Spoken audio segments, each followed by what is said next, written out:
What's up, everybody? We are back here on the Gorilla Gaming 3421 podcast here on a dreary, gloomy day here in Newark, Delaware. It was super nice the other day, though. Yeah, it was. Yesterday was nice until I think towards the end of the day, and Friday was ridiculous. Turned my AC on actually, but see, I'm gonna be honest with you. I'm an AC all year person. Mm. I can do it all year. Seriously. I don't know what it is. I'm always warmer than I am colder. And I'll put it to you that like this: when it's real cold and I don't have the AC on, I don't have to turn the heat on. I just need a blanket. And I'm good, So. Yeah, I mean, I think my heat's been on 64, 65 almost all winter. There have been times where I kicked it up to 70 for a little bit. You got a 6-year-old, Yeah, that makes a it's difference. a little bit harder Yeah. to not keep out. But for the most part, I mean, I was able to keep the electric bill manageable. There's times, we had $600 electric bills. It's just was the three of us, me, her, and her mom. And what the hell? But yeah, so the electric bill's been manageable. I also put mine on once I had the windows and everything open, and then when the house hit like 83, I was like, yeah, I've had enough of this. Too much, right? Too much. I mean, we were outside for most of the day too. Had a pool out and all that stuff. Oh man, I wanted to mention something that I just remembered. So, I went to pick my son up today. My son has his license now. He can't drive on his own. I think for another 5 or 4 months. Mm-hmm. I'm like, you want to drive? He's like, yeah. So we're on Route 1. All of a sudden, there's a stop there. They got one lane. They're doing construction on Route 1 on a Sunday, which is surprising, but my son had to merge into one lane and people were being jerks, wasn't letting them in. Finally, I got to the point, I could tell he was getting nervous because he would look back, look forward, look back. Finally, I said, just stop the car. I got in and I got off. So, for the people who, it won't kill you to let one person in the lane. You know what I mean? Just alternate. Right. And they weren't doing that. It was people finally, when I went to get over, is this person that tried to rush up, and I looked back and I started cussing them. And I'm looking at them so they can see my mouth. And I think I said something that unnerved them because they backed off and let me in. You have to be aggressive sometimes. I can remember, I had a big white Dodge Ram pickup truck. And I used to go to every WWF back then show that they had in Philly. And I can remember one time, everybody's alternating and there's a car in back of me on the left of me. Mom, car full of kids. And I'm scooching up and she's scooching up, but I'm ahead of her. So naturally, the person that's a little ahead, you go first, and then they wait their turn, they go. So we got to the exit, and she tried to hurry up. Now, mind you, number one, they're in a little car. I'm in a big-ass truck. Secondly, I look at her, and she's looking at me and just, like, saying everything in the world. Now I got my window like maybe halfway down. It was like summertime. So she just blah, blah, blah. And we're like stuck at an impasse where it's to the point neither one of us can get through. I hate each other, yeah. So she's like cussing all the stuff, kids in the car. Finally, I got so mad. And you'll appreciate this because you know me for being diplomatic above everything else. I'm the most calm, don't get mad type of. Finally, she's beeping the horn, she's cursing at me, and I hit my limit. And I was like, look, if you say one more word, I'm gonna get out of this truck. I'm gonna beat the shit out of you, and then I'm gonna beat the shit out of all your kids in front of you. She put her car in park, stopped. It went like this, and I left. You know, it's funny. What you said sounds like something I said before. It wasn't a road rage thing, but me and my wife went to Regal Cinemas on 40. Okay, and they had a sign up there that said "Form 2 lines." Everybody was on the left. Mm-hmm. What I do? I took advantage of the situation. Went up on the right. Went right to the window. Said, "Hey, let me get 2 tickets to whatever movie." I can't even remember what the movie was. This lady comes over, taps me on the shoulder like that. Now, if you know me, one thing I don't like is people who I don't know touching me or being in my personal space. Mm-hmm. So I look at the lady. I look up at her. I look down. Look back up at her. Turn around. When she tapped me, she said, "Did you not see us standing over there?" I looked her up, looked down, looked up. I said, "Yeah." Like I said, I want 2 tickets. She said, "I want to speak to a manager." Then all of a sudden, my wife starts arguing with her. And the lady said something. I don't know what was said, but I remember my wife finally saying, something, bitch. And the lady said something. And at that point, I was like, okay, it's gone too far. I grabbed my wife. I didn't mean to put her behind me like a rag doll, but she said I swung her like a rag doll, put her behind me. I said to the lady, I said, "Don't say nothing else to my wife, because if you do, I'm going to beat you up, and I'm going to find your boyfriend. I'm going to beat him up, too." I said, if you got anything else to say, talk to a manager. Don't say nothing to us. It said Form 2 lines over there. You didn't read the sign. That ain't my fault. I went over, came up here, and I'm doing exactly what the sign says. Don't say nothing else to me. The lady turned, and she said to the guy, "I want to speak to a manager." She didn't say one word to us, didn't look at us. I think something in my eyes told her I was serious about beating her in. Oh yeah, it's all in her Yeah. in the eyes. Mm-hmm. I tell people all the time when I'm upset with my kids, they know how serious it is depending on the look in my eye. Mm. Like they'll say, people give you a death stare. Mm. That's what it is. Yeah. Because it takes a lot for me to get there. I had an identical situation when I was playing goalie for Goalie Beacom. I was a soccer goalie for Goalie Beacom. We were, I forget what conference we're in or whatever, but we made the conference tournament. We were playing Holy Cross in PA. First half, it was 3-0. I think they were beating us. And I'm mad. I don't like to lose. Like, I'm the goalie, so I feel perfectly responsible. They're getting the ball by me. But throughout the whole first half, there's a lady standing with 2 kids, heckling me the entire time. Didn't say a word. I'm like, whatever. I mean, I expect that. Right. Soccer, you switch goals at halftime. Mm-hmm. So we go to the other end. They score 2 more goals. Now it's 5-0. I'm pissed. I already got a yellow card. They scored on me. I got mad. I kicked the ball into the woods. Now, anybody that knows me as a kid knows one of the things that I was really talented with, I could kick the ball the length of the field. Oh, nice. Okay. I remember being in high school. This is a side story, but I remember being in high school, and before I punted the ball, the coach would be like, "Cammy, just hide," because they called me Cammy in high school. But Cammy, just hide, because I would literally try to score. Right. Man, I'm trying to score. Right. Like, punting, I can get it the length of the field, but a drop kick, and that's, you run, you drop the ball, and I can get it, go on the other side. So anyway, one of my huge punts, man, I punted that thing. I punted it into the woods, because we were playing on the field was here, and there was woods in back of the field there. So I got mad after they scored the last goal, punted it into the woods. Obviously, they had more balls. You know, soccer, they have ball boys anytime the ball goes out of bounds. But still, earned me a nice little yellow card, which is the warning. You get 2, they kick you out. You get a red card, they kick you out. So the game's going.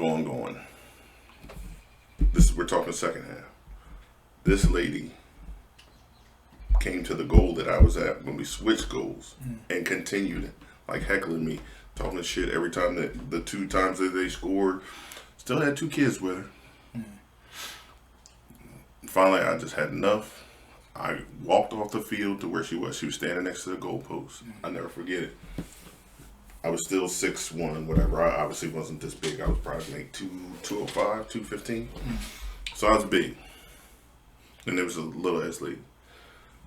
And I got huge hands. And one thing the dude that taught me how to play goalie with was get gloves that are bigger than your hands. Because when you put them up, it gives them less of a target. Okay. You're taking up more space. Being a goalie, you're a person in a big goal.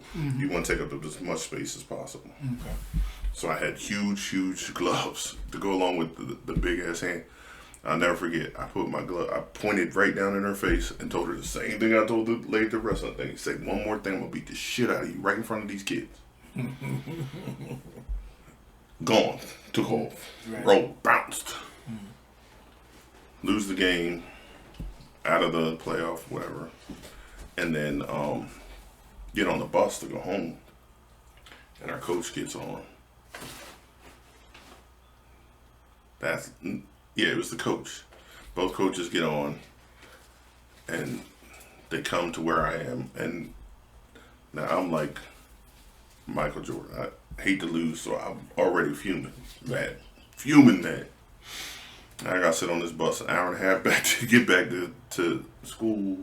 And I was only 16 and I was in college, so I couldn't drive yet. So I had to wait for my mom to come get me, and then I could go home. So I knew it was going to be a while before I was able to get back to the house. And I just remember the coach got on the bus and didn't talk about the loss. Bye, Daddy. See ya. He got on the bus and he said, Cam, we're gonna need you to go apologize to her. I said, what? Nope. Said, Cam, that was the athletic director of the school. Of your school? Oh, Their okay. school. And I said, so? I said, if she's the athletic director of the school acting like that, she deserved it. And then, you have defense. You have a sweeper who stands in front of the goalie, and then there's 2 fullbacks that are on either side. Right. So the guy that played sweeper, I think his name was Eddie. I remember he was like, Coach, it was her all game. She messed with him in the first half. She messed with him in the second half. He never said a word to her the entire game. He just finally got tired of it. Coach, I was right there the whole time. And he said, that may be, but you're still going to have to apologize. And I was like, make me. Right. Looked him dead in his face and said, make me. And he thought about it for a while. And I was just sitting there looking. Finally just decided to pack up, go back to school. The next day I had classes. I got called down. Here's the coach, our athletic director, and the dean of students. Cameron, we're going to need you to apologize. Nope, not happening. Why not? I said, apologize for what? He was like, you threatened to beat her up. I said, so? I said, if she's the athletic director of school behaving like that, right. I said, let me ask you something to our athletic director. Would you go down to the other team's goal and taunt the goalie the entire game? Follow him? He was like, no, that would be, no. That's not anything that I would consider professional. You answered my question. Right. Well, now you know. Don't ask me again why I'm not apologizing. That's why I'm not apologizing. So they said, well, will you write an apology? Nope. I just said no. What y'all don't understand? Right. They said, can we write an apology for you and you just sign it? Nope. Stamp my name. Nope. Not doing that. Right. They said, well, can we write an apology and we put your name? I said, I don't give a shit what you do. Yeah, that's on you. But it won't be me doing it. Right. And they were like, I don't understand. I was like, I get that. But it's right there is, it got personal enough to now it's my ego. Now, what you do with my name, hey, I don't give a shit. Right. I know that it's not from me. Right. I know that I didn't buckle and just be like, okay, nah. She was dead wrong. And I get it, threatening a woman. But I was also a 16-year-old kid.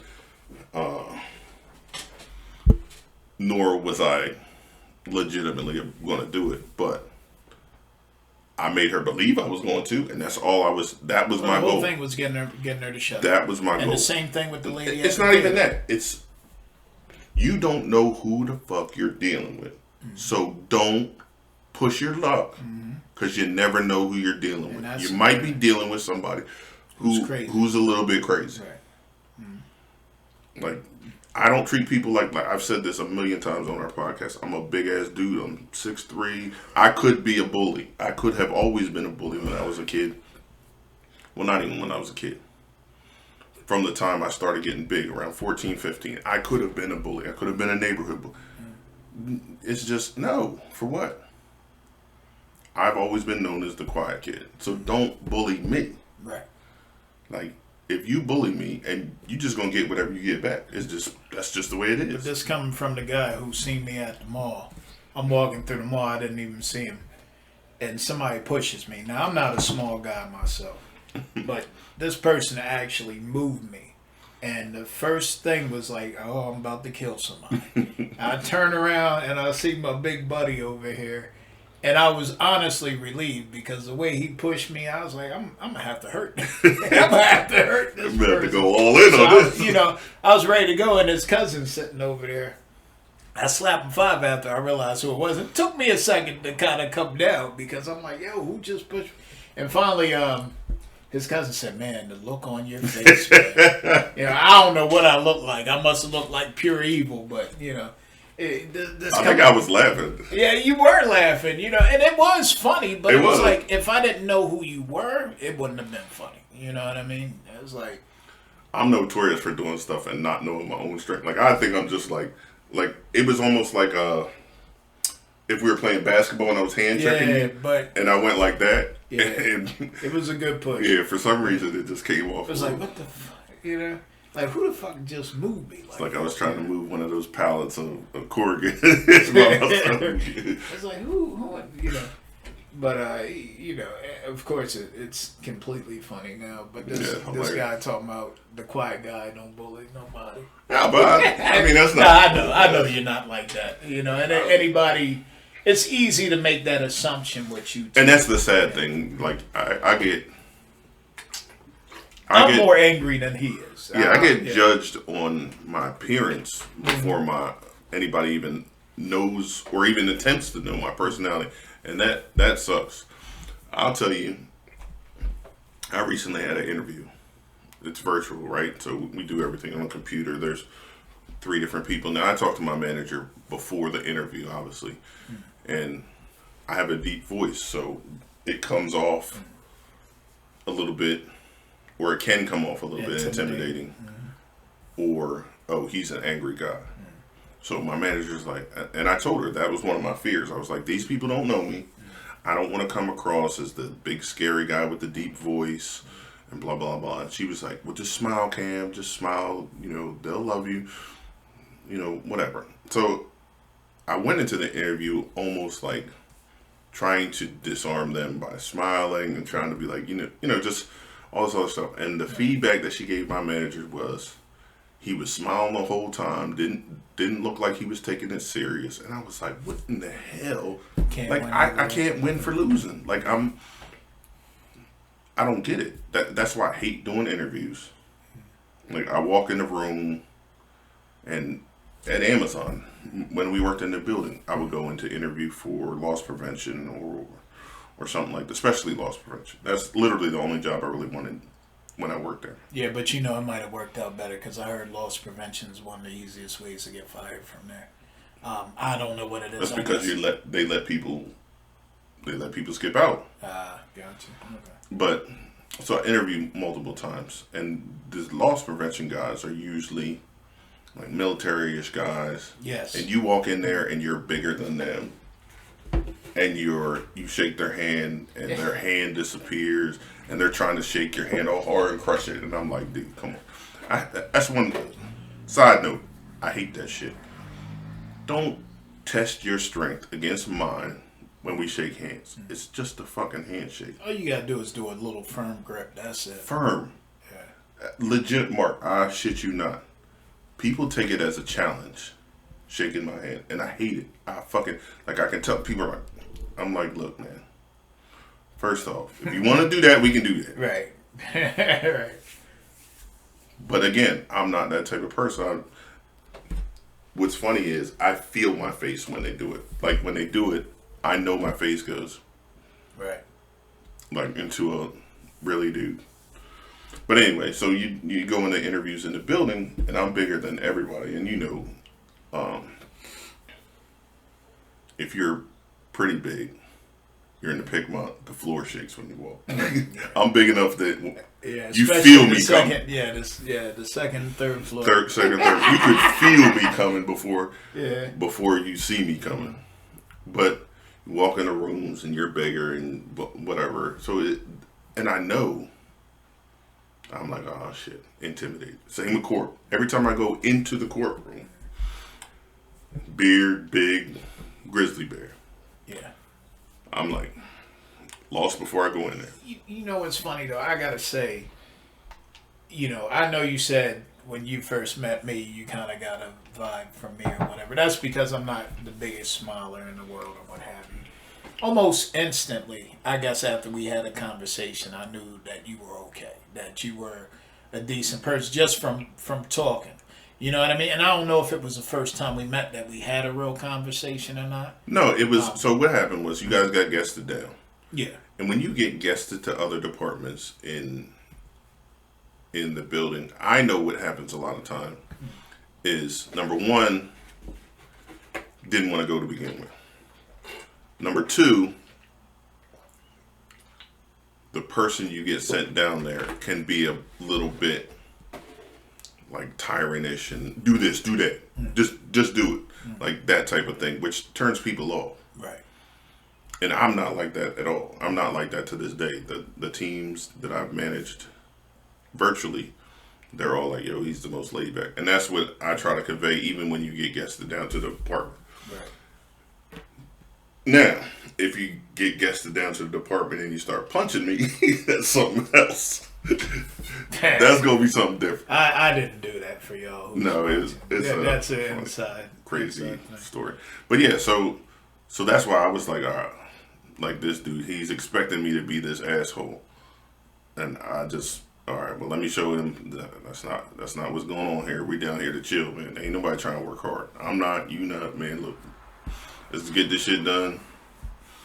And after that, you were like, oh, all right. He ain't one of them dudes. And honestly, I wanted to come down there because I had you'd been in non-inventory, but I mean, for the most part, like people, I know when I first started and I was on the ship dock, I hated getting guested to pick. Ship dock. Yeah, but you got to remember, when I started on the ship dock, there was only 3 of us. Yeah, but see, that's the thing too. That ship dock down there was way different than Newcastle. So Newcastle, I liked the ship dock. I got guested to the ship dock one time because I opened my big mouth and I said, I used to do shipping. They sent me over there. I was like, this ain't like like the one over there. So we used to, before it was those crazy sorters, it was manually, like you had to literally have 3 people up on the top pushing sorter, to the right pushing the motherfuckers down. Like that's how it was. And it's the same on a flat sorter. You were like this, like the. You ever see Men in Black 2? The dude underneath you were like, yeah. And they would get mad at you and say, don't hold the packages, don't run. Well, if you do that, everything goes to the kick out, everything. Because the way they would they would try to have as few people up there as possible. So you had as few people. So it would be one. If you were up there by yourself, you got 21 different Gaylords you're trying to get stuff in. That's a lot. And some of them were like infrequent. You get one flat every 10 minutes or something like that. But some of them were like heavy. If it was like a CPT time, man, like New York, New Jersey, Chicago, way back when we had those. And CPT stands for critical pull time. Yeah. So you don't get it confused.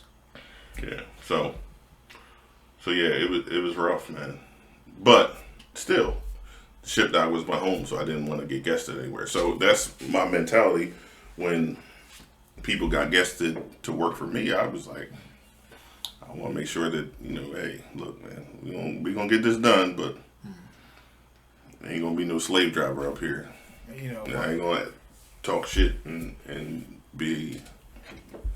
While we talking about this place that we're mentioning, there was a guy that worked there. He passed away, so rest in peace to him. But he had told me, I always kind of viewed this guy, and I'm not trying to talk ill of him, but I always view this guy as kind of an idiot. Okay. And one day he said to me, he was like, "Man, I was so tired the other day, I just fell." And I said, "What?" He's like, "Yeah, I just fell. I went like this." I was like, "Okay." So let me tell you, right before I became a permanent non-inventory person, I was picking. Okay. I was tired. I went somewhere. I grabbed the thing I had, was holding it in my hand, and my knees dipped. I said, "Oh, that's what he meant." It almost happened to me, and I was like, you know what? I'll never judge anybody who ever says anything crazy like that. I just never had the experience before where I was so tired and almost fell. I was like, oh my goodness, man. I ain't had that. The worst experience I had was maybe within my first 3 days, and my feet hurt worse than Oh yeah. Worse Yep.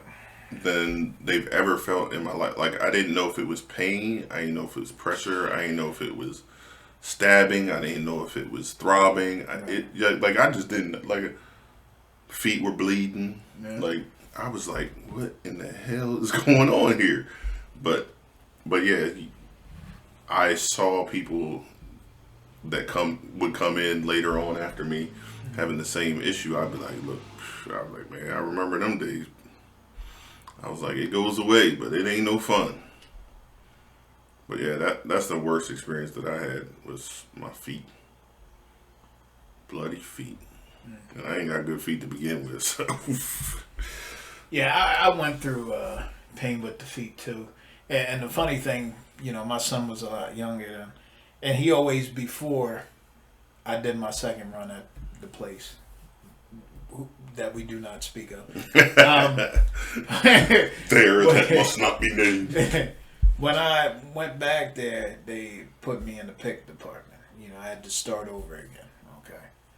So my son used to always say before I went back there, "Dad, you want me? I'm good at massaging feet." And I'm like, "No, son. Thank you. No." Boy, that first day, my feet was hurting so bad. I said, "Pooter," that's my son's nickname. I said, "Pooter, can you massage my feet?"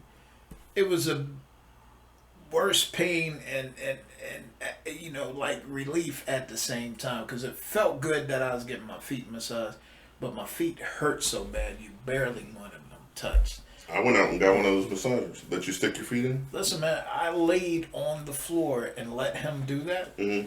I fell asleep on the floor, man. Oh, I'm jacked up. yeah, because you're tired too at the same time. Yeah.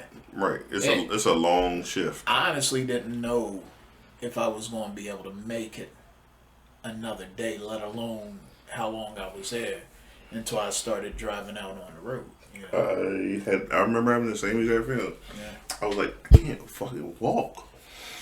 Like, I don't know how I'm supposed to come. Like, well, I don't get, if this is gonna be every night. Right. I don't think I can do it. It was rough. I definitely salute those, because there's some people that love being in that department, because they were losing weight because you do so much walking or whatever the case is. They felt like it kept them alert or what have you, which it did in a sense, I think. I would say the Ship Dock is the physically toughest job there. Because you're using total body. If you're loading a truck and you're using the entirety of your body. You're bending, you're picking up heavy boxes, you're light, like that's literally like a 10-hour total body workout every night. You can't help but lose weight if you're doing that. Most of what I wanted to do if I was down there in the ship dock was working the truck. But I'm gonna tell you, I hated it. That's the thing I hated the most. Let me tell you something, man. Let me tell you why I didn't hate it so much. I got to the point where I would build like this smaller wall on purpose against the wall of the truck. Then I would build a couple more walls. I'd start throwing shit over into the little hole. So, you know, it was a way for me to kind of take a break. But see, I think they stopped checking y'all because you couldn't build a false wall back when you were doing it. Okay. I remember being this much of an asshole when I was an ambassador. The very first peak that building had, we had guys that were building like the worst. Like they had built like 2 walls. I remember going in there and like, man, what is this? And ripped the whole thing. Wow. It says start over. Wow. That's the time I can remember being tired. I was pissed though. Cause come on, man. Cause then they look at me like, Cam, what are you teaching them? Right. You know what I'm saying? So I was like, nah, boy, she ain't gonna do that. Man. Like build that shit like that on my off day. Yeah. And then people started like building Gaylords, just chucking them A1s and A3s in there. Oh my god. I remember like we were not here's why I hated Ship Dock so much, because back when the building first opened there wasn't that many of us and we had to do every truck. So you might have 2 people working in all the trucks. Yeah. And that makes it hard. Yeah, that's some BS. Maybe 2 or 3 people working in all the trucks, and that makes it hard. And that sucked. And I never wanted to pick because obviously, you know, well, not obviously, but for those of y'all who don't know, I tore my Achilles in 2008 and it's never healed right. I have a John Gotti limp sometimes, and it's not me trying to be cool. Nah, I've seen the hobble. It just happens sometimes when it's sore. There's a lot of scar tissue down there that built up because first of all, my dumbass cut the cast off like the day I got it. Because I was working at the detention center at the time, and I was like, all right, well, I can go to work. They'll just put me on light duty. I walked in there, and the supervisor was like, nah, you know, light duty. I legitimately walked out to my car. I had this big K-bar knife and cut the cast off in my car and put a stocking shoe on. And was like, all right, well, I'll work. He was like, wait a minute, didn't you just have a cast on? I said, nah. That's funny. They had to let me work. Right. So it never healed right. I stopped going to rehab. So now I have this bob. I can't go up on my toe at all. If I go both, I can go up. But if I try just on my right, it will not go up at all. I can't go up on my toes. So that physical labor shit is not the most fun for me. I need it now though. But yeah, I think, speaking of trying to stay awake for the documentary. Oh, have mercy. Yeah. I think I heard even gyms are opening up June 1st. But you gotta wear a mask. That's some savagery. You know, I heard somebody make a point. There's a former wrestler named Disco Inferno, and he does a podcast with Conan. Okay. Oh, okay. And Conan was one of from what I heard, he was one of the most hated wrestlers. I don't know, man. He seems pretty cool on his podcast, but maybe now, but yeah. I heard he had a lot of heat wrestling. He had a lot of heat backstage with a lot of people. I never heard of it. I know he started, of course, doing lucha libre or what have you, and then came this way or what have you. But what I was saying was Disco Inferno said that somebody was getting on him because I don't know if you know Georgia, they already opened up, and he was saying he was in the gym. Oh wow, they're still in Georgia. I don't know if he was in the gym without a mask, and somebody got on him. He was like, yo, the issue is with people who aren't healthy. The healthiest people in the world are at the gym, which is not completely true. Sure. People go to the gym because they are unhealthy and are trying to get healthy. Mm-hmm. So, which also has nothing to do with the coronavirus. You can be literally the world's healthiest man. You can still get coronavirus. That shit don't matter. Now, you are more susceptible if you are unhealthy or you have those underlying conditions, Right. and stuff like that. I think smoking is one of the major ones. I see a ton of people pull their masks down and smoking every day. I see people taking their breaks who work where they got to wear a mask, got the mask off, throw that cigarette away and put the mask back up and go back into work. Now, those people are the most in the susceptible group. But, yeah, anybody healthy or not, you can get it. So, Yeah. So I don't think that's accurate to say.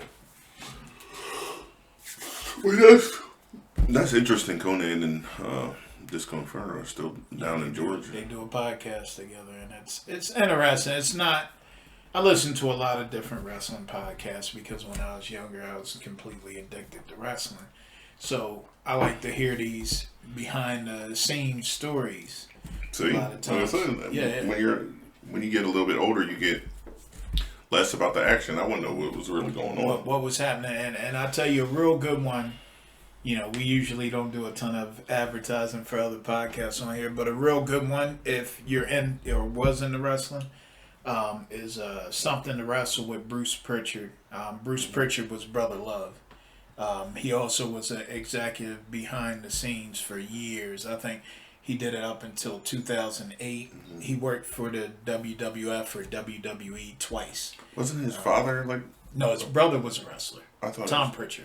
I thought his father was like a promoter, not a wrestler. I don't know anything about his father. Old school. I don't know anything about his father.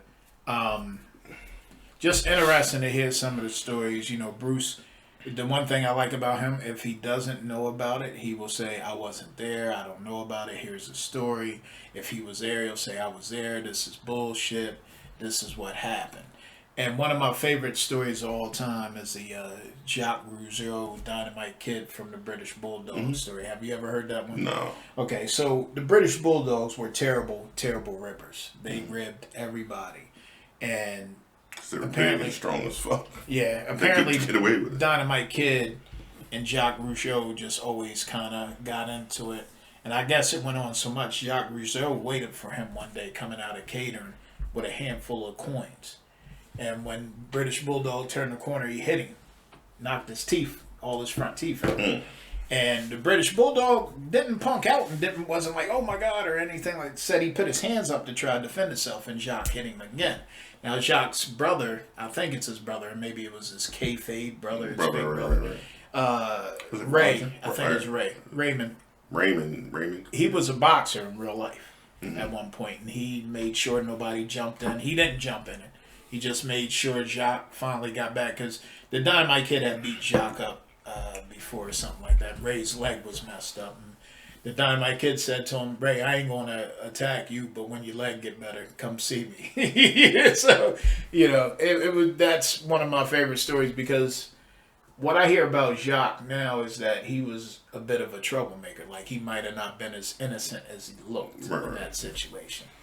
But yeah, there's a lot of interesting stories out there. Did you ever hear the Sid Vicious, Arn Anderson stabbing story? I've heard a lot of stories about Sid Vicious. Yes, I've heard that. But did you hear, there was a story before that. I don't know how true this is because it sounds ridiculous. But apparently Sid Vicious was not the brightest person in the world. Okay. But I hear that he was really a nice guy. Like, you know, he wouldn't get mad, but when he finally did get mad, he was a scary guy. Right. But 6'9", yeah, 300-something pounds. Apparently, Arn Anderson, he had a squirrel he kept in a cage for a while. Sid Vicious, right?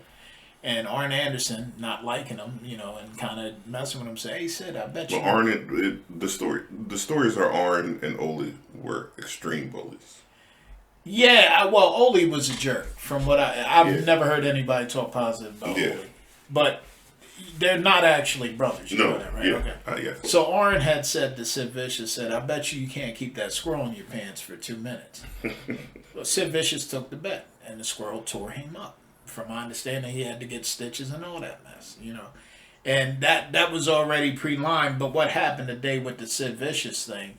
Matter of fact, you know it. Did you want to tell the story because you brought it up first? I only heard Sid like tell parts of it where Arn was like really, really, really, really drunk and had, for whatever reason, they had words. Arn. Oh, I can clear go that ahead. up. Yeah, I heard Sid's part of it. That's both of them were drinking. Okay, so what happened was they had been on the road for a long time, so they were all tired. I know that Big Van Vader and Vader. I think Too Cold Scorpio Yep. were in the lobby. Mm-hmm. They were at the bar. Okay, so Sid Vicious had said something about I don't understand why Ric Flair is getting so much of a push. I guess this was when Rick was getting a little older. Well, Arn took exception to it, took a beer bottle, hit Sid over the head with it. So Sid, I think, either got up and retaliated or they grabbed him before he could. right. So apparently, I think Sid went up to his room, knocked on the room door, and they started having more words, and Arn grabbed some scissors. Arn stabbed him first. Yep. Okay? Mm-hmm. Sid Vicious didn't even He know didn't he know he stabbed stabbed, that first. yes. Right. So when he realized he took the scissors and he kept stabbing Arn. Yeah. So much that he didn't Repeated. even realize he was doing it. Too Cold Scorpio said, "Hey, man," didn't grab him or nothing. Said, "Hey, Sid, you're killing the guy." And Sid kind of looked and I mean, was it's like, funny oh, because he didn't die, but But Vader apparently put his thumb in Sid's Yeah. side. to stop the bleeding. Stop the bleeding. Now, Sid said he might have. I don't remember that. Yep. I know that Leon, which is Big Man Vader. Vader's real name, that he was in the He lobby died recently. when it first. Who did? Vader? Vader dead, yeah. I did not know that. Hold on. I'm finishing up. I'm right at that. Alright. Sorry, guys. I didn't even realize I did that without pausing the video. But I can edit that out. But yeah. So 2018. wow, I didn't know he died, man. Yeah.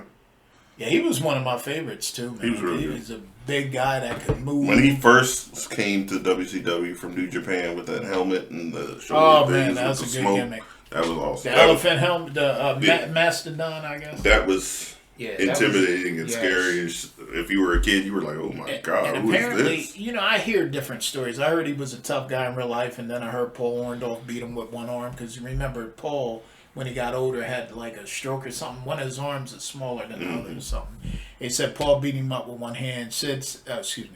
Vader said that he actually got to the point where he didn't want to hit Paul. You know what I mean? Because but whatever the story is, I've heard that. And I've heard Paul Orndorff is a real tough guy too.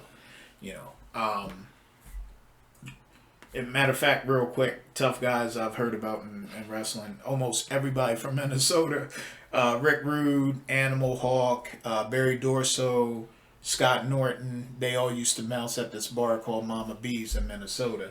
And Dr. Death Steve Williams. yeah, Steve Williams was a legitimate tough guy. Hercules Hernandez. I heard a story about them two actually almost cleared out a whole bar by themselves. Matter of fact, they had to rush them out of there because it was starting to become a riot. Andre Andre the Giant, of course. I mean, you couldn't do nothing to the man. I don't even know if he was tough. You just couldn't hurt him, which was the biggest thing. Rick Rude beat up the Ultimate Warrior backstage. Rick Rude was a championship arm wrestler, too. That's Scott Steiner was Scott Steiner, yeah. well, Scott and Rick actually. Yeah. Scott and Rick both. They were strong as shit. Who else? Haku is. Oh, I think Haku is pretty much widely known as the toughest. Guy. And the crazy tough guy thing was, every situation he got in, supposedly he didn't even want to, be involved in. They said the only time he really got in a fight without somebody asking for it was when he would drink. He had kind of a drinking problem. They said the Barbarian, his partner at one point, was just as tough. But the Barbarian, they asked him, who you think's tougher, you or Ming? He said, Ming's the man. Ming was a sumo wrestler. I don't know if you know that. I didn't know that, but yeah, Ming was Ming tagged with Andre for a while. Yes, he there did. at the end. Yes, he did. He spoke about it recently and said it was an honor. He was honored. They said the Barbarian Ming never complained about anything, doing a job, how much they were getting paid. They just and the shameful part is Ming sells cars now. Oh, wow. That to me is shameful. Some of those guys are doing stuff out of choice though too. Some of them blew all their money, but some of them like legitimately like DDP for example. He's a yoga instructor. Now, but DDP got talking about coronavirus, so DDP, I saw something. I don't remember what I was watching. He's taking it to the extreme. Like him and his daughter, like Jake the Snake, like lives with him. Yeah. On and off. And Jake had to go do. I guess Jake's in a EW or whatever. There's something. He's did some some stuff. New stuff. So, AEW. So he wanted to go to do the show. Now, mind you, there was no audience or whatever, but he wanted to go because he was like, man, I don't know if this opportunity is going to be available when it's over. Blah, blah. And DDP's like, man, look, man, I love you, bro, but if you leave, you can't come back. Right. He's like, oh, shit. So apparently they ended up letting him come back, but they kind of like almost Lysol bathed him before they would let him in the house.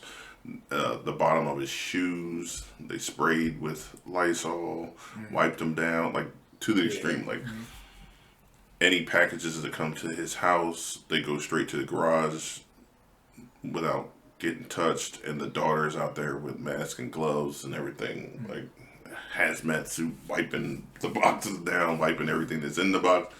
Like that's to the extreme. Right. But I understand it. Like yeah. So how you feel? You know what I mean? It's I don't knock him for it, but that's the extreme. It's based off how you feel. But anyway, people, this has been a long, sometimes semi-rambling podcast, but it's what we do here when there's no actual script. We just follow the rabbit hole. Wing it. This time it led us to wrestling. Yes, it did. Back to one of the original topics.